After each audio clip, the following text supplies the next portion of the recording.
Es una liberación cósmica, la liberación que la iglesia espera.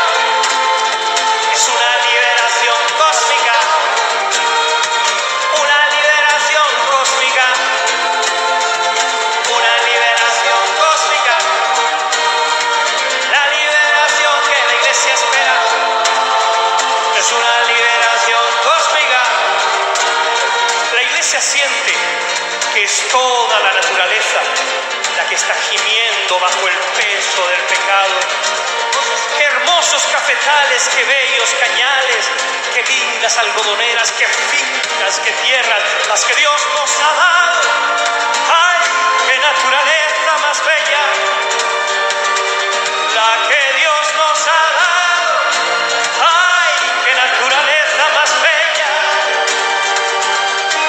Pero cuando las vemos gemir bajo la opresión, bajo la inquietud, bajo la injusticia, bajo el atropello, entonces duele a la iglesia y espera una liberación que no sea solo el bienestar material, sino que sea el poder de un Dios que librará de las manos pecadoras de los hombres una naturaleza que junto con los hombres redimidos va a cantar la felicidad. En el Dios liberador, en el Dios liberador, en el Dios liberador,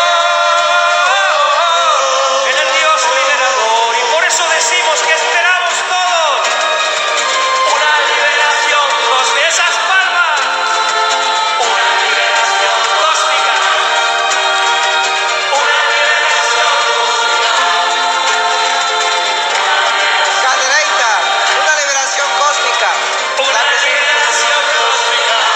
Monterrey, una liberación cósmica. San Juan Cadereyta, una liberación cósmica. La Colonia López Mateos, ¿Qué queremos en México?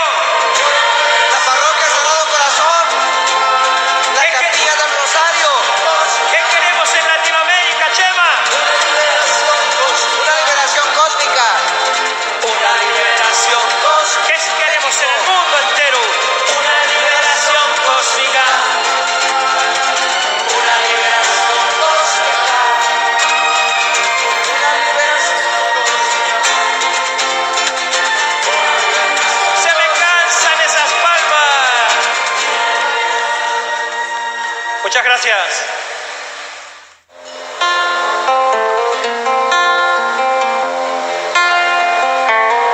La palabra queda, la palabra queda.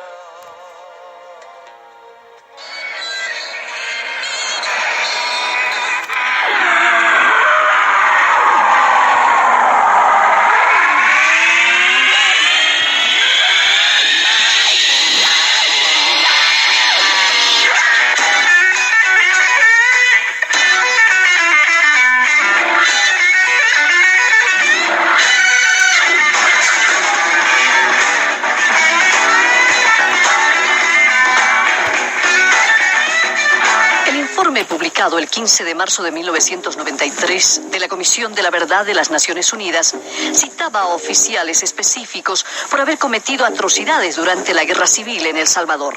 En la Escuela de Vigilancia de las Américas, Georgia, Vique Imerman comprobó que los nombres que se citaban en dicho informe coincidían con los que se encontraban en un documento del gobierno de los Estados Unidos. Comparé los nombres que se encontraban en el informe con la lista de nombres de los graduados de la Escuela de las Américas, la cual habíamos conseguido por medio de la Ley de Libre Expresión.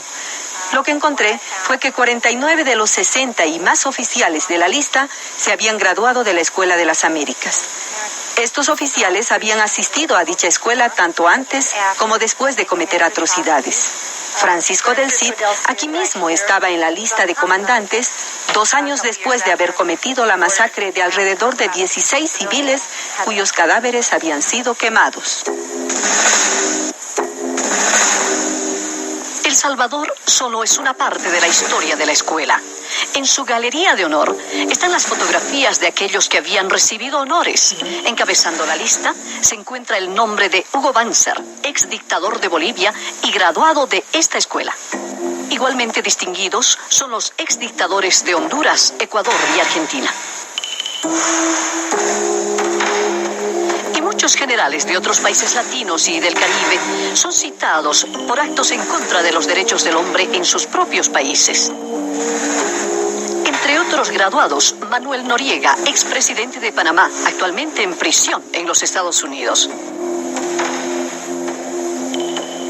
4 de 5 oficiales de rango de Honduras, quienes organizaron escuadrones de la muerte en los 80, son graduados de esta escuela. La mitad de 250 oficiales colombianos citados por abusos de los derechos humanos asistieron a dicha escuela. Los 3 oficiales peruanos de mayor categoría, convictos en febrero del 94 por haber asesinado a 9 universitarios y un profesor, se graduaron de la escuela. Lo mismo que el comandante del ejército peruano, que sacó tanques a las calles para impedir la investigación sobre los asesinatos. Durante la dictadura de la familia Somoza, más de 4.000 guardias de la Tropa Nacional se graduaron de la escuela. A muchos de ellos se los conoció posteriormente como contras, responsables de la muerte de miles de campesinos nicaragüenses en los 80. El general que estuvo a cargo de la llamada Guerra Sucia de la Argentina también se graduó de la escuela. Durante ese conflicto interno a fines de los años 70 y principios de los 80, aproximadamente 30.000 personas desaparecieron, fueron torturadas y asesinadas. El general Héctor Gramajo de Guatemala fue el principal orador en la ceremonia de graduación de la escuela en 1991. Grupos de derechos humanos denunciaron que él fue el arquitecto de las estrategias que legalizaron las atrocidades cometidas en Guatemala, las cuales dieron como resultado la muerte de más de 200.000 hombres, mujeres y niños. Como sacerdote católico, como ciudadano de los Estados Unidos, verdaderamente siento la responsabilidad de hablar claramente sobre esto. Esto no conduce a remediar nada, conduce a la muerte y al sufrimiento. En cierto modo, esa es la máquina de la muerte que está en nuestra propia patria, en el traspatio. No está en El Salvador ni en África del Sur. Estamos hablando de una escuela de asesinos, aquí mismo, en nuestra patria, la cual es mantenida y financiada con el dinero proveniente de nuestros impuestos. Se lo está haciendo a nombre nuestro. 30 millones de dólares de los impuestos que la gente paga en los Estados Unidos se gastó para renovar el cuartel general y las viviendas de la escuela. Es un atropello el uso que se hace de nuestros dólares provenientes de los impuestos, porque pienso que el promedio de los estadounidenses están convencidos de que es un propósito antiestadounidense. El 30 de septiembre del 93 se debatió en el Congreso por primera vez en su historia sobre la Escuela de las Américas, cuando el diputado Joseph Kennedy introdujo una enmienda para el presupuesto del Departamento de Defensa. Mi enmienda reduciría la cuenta de operación y mantenimiento del ejército en $2.9 millones, suma que es destinada al funcionamiento de la Escuela de las Américas del Ejército en el Fuerte Benning, Georgia. El propósito de esta enmienda es cerrar la escuela. ¿Por qué deberíamos seguir invirtiendo y permitiendo que continúe el crimen que alientan los militares? ¿Por qué deberíamos seguir entrenando criminales para que maten a su propia gente? Voten por la paz. Voten por la no violencia. Voten por la armonía. Voten por la enmienda de Kennedy. 174 votaron a favor, 256 en contra. Tenemos solamente 30 o 40 votos en contra. Eso significa que si la gente en el país se entera de esto y si se les escribe a los diputados, podemos ganar. Este es un asunto que podemos ganar. Y lo que yo creo que es muy importante en este momento es que hagamos oír nuestras voces. El arzobispo Romero lo dijo muy bien antes de que lo mataran, antes de que fuera asesinado por alguien que había sido entrenado en la Escuela de las Américas. Él dijo, nosotros que tenemos voz, tenemos que hablar por los que no tienen voz. Estoy consciente de que aquí, en este país, tenemos voz. Podemos hablar sin tener que preocuparnos de desaparecer o de ser torturados o de ser capturados. Podemos hablar clara y valientemente sobre este asunto. En abril de 1994, un grupo de activistas de derechos humanos de todo el país hizo una huelga de hambre de 40 días en las gradas del Palacio Legislativo de los Estados Unidos, exigiendo que se cerrara la Escuela de las Américas.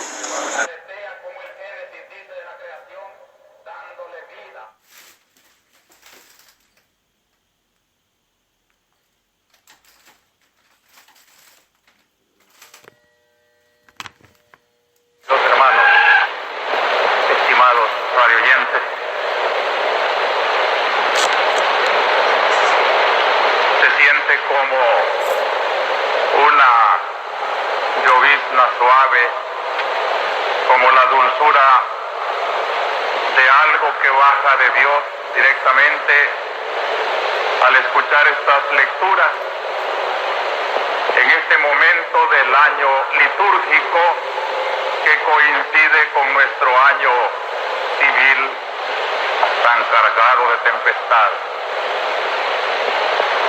El año litúrgico, o sea, ese ciclo espiritual que la Iglesia va desarrollando desde la expectativa de un Redentor, pasando por la Navidad, con los preparativos de la obra de la redención, la Cuaresma, y que florece en una Pascua que es cruz y que es alegría de vida, y prolonga esa Pascua, cruz y gloria, muerte y resurrección, tragedia y esperanza. Son 50 días desde el sábado santo en la noche en que cantamos el triunfo de la vida sobre la muerte, las esperanzas de la Iglesia, hasta Pentecostés, que va a ser dentro de 15 días, 50 días, Pentecostés, plenitud del mensaje de la redención. El jueves de esta semana que viene se celebra el jueves de la Ascensión. 40 días después de resucitado Cristo, se va al cielo. Por una razón práctica se traslada al domingo que viene, para que todos los que no pueden asistir a misa en semana, el jueves, puedan recibir ese hermoso mensaje del Cristo que se va corporalmente, pero que 10 días después, Pentecostés, domingo dentro de 15 días, viene, se manifiesta, mejor dicho, porque Cristo desde el momento en que resucitó, en que su vida física ya no está en esta tierra, deja su vida mística, alentando sobre ellos, lanzando un soplo como que el Creador, cuando da al barro la vida inteligente, así Cristo el mismo día de la resurrección insufla su espíritu nuevo, su resurrección, su Pascua, a esto que es la Iglesia, recibir el Espíritu Santo. Pero 50 días después se manifiesta esa presencia, Pentecostés en forma de huracán y de lengua de fuego, ese espíritu silencioso que va con la Iglesia es huracán, es fuego, es fuerza que impulsa a la Iglesia. Es el espíritu al que Cristo se refiere como preparándonos para su despedida, el último domingo que está entre nosotros ya, entre vida celestial y vida de la tierra, no nos dejará solos. Y nos ha dicho esa hermosa palabra: el que me ama guardará mi palabra, y mi Padre lo amará, y vendremos a él. Os he hablado ahora que estoy todavía con vosotros, pero os enviaré el Espíritu Consolador. El Padre os enviará en mi nombre. Miren en esta frase el origen de la Iglesia: el Padre, el Hijo y el Espíritu. Si Cristo no hubiera ido al cielo a ser glorificado como hombre y como Dios, el Padre no hubiera podido ratificar con el envío de su Espíritu Divino esta obra de la redención, esta institución que es la Iglesia. Las tres divinas personas juegan y nos dan a nosotros